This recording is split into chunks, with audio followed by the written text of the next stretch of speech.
Today on Growing Idaho, rent is going up in Idaho, and it's expected to go up even more. But there is some Idaho legislation that might help with application fees, although its future is in doubt. Let's start with rent, though, first. Last week, we told you how, according to a Boise State study, more than 70% of Idaho renters are worried about making ends meet because of the high price of rent. Will things get better, though? Probably the exact opposite. Here's a map from Construction Coverage analyzing HUD data to predict which states will see rent rise the fastest. States in darker colors are expected to see rent go up the most, and that's right, Idaho is a very dark blue. This organization is expecting rent to go up 20.3% this year compared to last year. Yikes. That's second in the nation to only Montana and well above the predicted national average of 4.8%.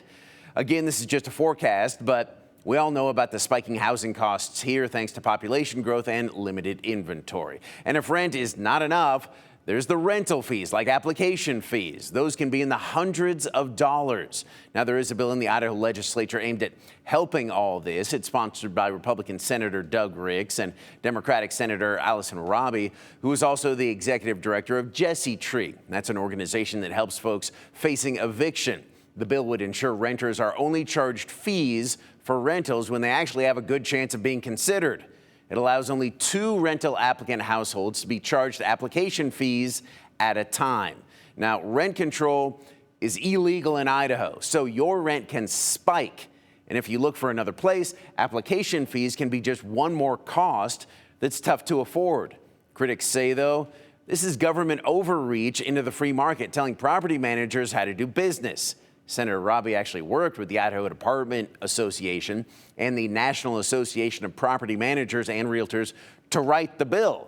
She says this will not change how the good property managers do business, but will protect against unscrupulous business practices. People have noticed some cases where companies will they'll apply for a unit. The landlord will immediately reject them and tell them the unit has been filled. And then they notice that the post stays up for weeks or even a month at a time. And during that time, that landlord is still accepting application fees, even though that unit is obviously not available anymore. After a vote, the bill was sent to the amending order. That's where lawmakers can make tweaks to the bill and potentially vote on it later. But that's where bills often die. So it's likely this legislation is now done. We will see. I'll keep an eye on it.